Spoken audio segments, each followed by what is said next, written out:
আসসালামু আলাইকুম।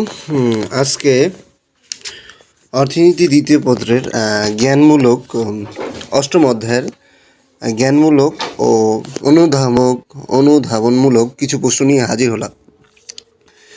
এই অষ্টম অধ্যায়ে যারা ম্যাথ দিতে পারো না বা দিতে চাও না, অষ্টম অধ্যায়ের এই জ্ঞানমূলক অনুধাবন এবং গহ প্রশ্ন এইখানে ম্যাথ দেওয়া লাগে না, একটু বললেই দেওয়া যায়। এগুলো থিরু টাইপের, যেমন আন্তর্জাতিক বাণিজ্য কি? দুই বা ততোধিক সার্বভৌম দেশের মধ্যে চুক্তি অনুযায়ী দ্রব্য ও সেবার বিনিময়কে আন্তর্জাতিক বা বৈদেশিক বাণিজ্য বলে। অভ্যন্তরীণ বাণিজ্য কি?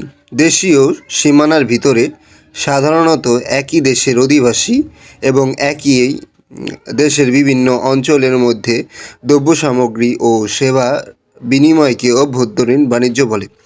এরপর আছে আন্তর্জাতিক বাণিজ্যের গুরুত্ব থেকে। তোমার এখানে কোনো বোর্ড কোশ্চেন নেই, এটা না বললেও চলে।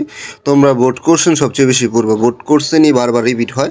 তাছাড়া বিভিন্ন কলেজ কোশ্চেনও আছে, যেমন লেনদেন ভারসাম্য কি 6 নম্বরে। এরপর যে একটি board question, Barishal board 2021, wage earner scheme কি?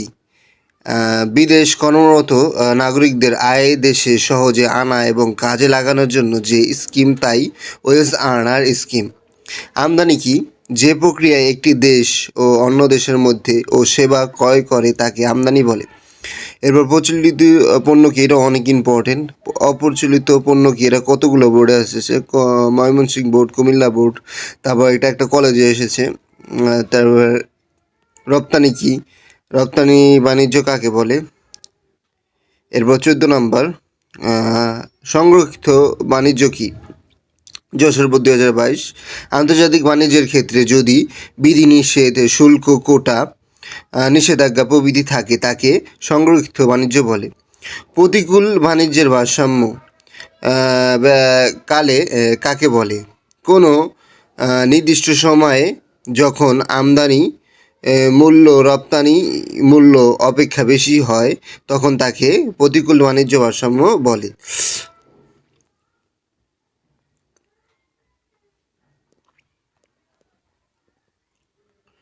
এরপর রপ্তানি ও উন্নয়ন ব্যুরো কি? রপ্তানি উন্নয়ন ব্যুরো হলো দেশের রপ্তানি বাণিজ্যের উন্নয়নের একটি স্বায়ত্তশাসিত প্রতিষ্ঠান, যার মূল্য লক্ষ্য হলো রপ্তানি বাণিজ্যের সম্প্রসারণ করা।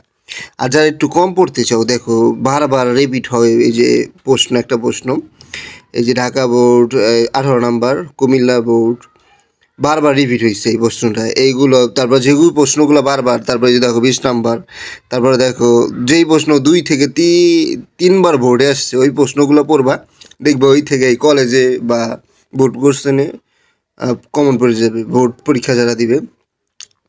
প্রকল্প সাহায্য কি? বৈদেশিক অনুদান কি? এরপর অনুধাবনমূলক প্রশ্ন, বাণিজ্য না হওয়ার চেয়ে কিছু বাণিজ্য ভালো, ব্যাখ্যা করো। একেবারে কোনো ধরনের বাণিজ্য না হওয়ার চেয়ে অন্তত পক্ষে কিছু বাণিজ্য সংকীর্ণ হওয়া একটি দেশের জন্য গুরুত্বপূর্ণ। এরপর উদ্বৃত্তপূর্ণ আন্তর্জাতিক বাণিজ্যিক ভিত্তি ব্যাখ্যা করে, এটা অনেক ইম্পর্টেন্ট। এরপর 6 নাম্বার। এরপর 7 নাম্বার, ঢাকা বোর্ডে 19 সালে ট্যাক্স হলিডে সুবিধা কোন ধরনের শিল্পকে দেওয়া হয় এবং কেন? এরপর 8 নাম্বার, অপ্রচলিত রপ্তানি পণ্য বলতে কী বুঝো? খুবই ইম্পর্টেন্ট। যেসব পণ্য কিছুদিন আগে বাংলাদেশে থেকে রপ্তানি করা হতো না কিন্তু সম্প্রতিকালে রপ্তানি করা হচ্ছে, এসব পণ্যকে অপ্রচলিত পণ্য বলা হয়। এর আগে জ্ঞানমূলক প্রশ্ন এরকম আসছে, অপ্রচলিত রপ্তানি পণ্য কী? এরপর বিশ্বায়নের ধারণা, আশা করি তোমরা পড়ে নিবে। এরপর আমি আবারও রিপিট করছি, দেখো আস্তে আস্তে। তাহলে আজ এই পর্যন্তই। আসসালামু আলাইকুম।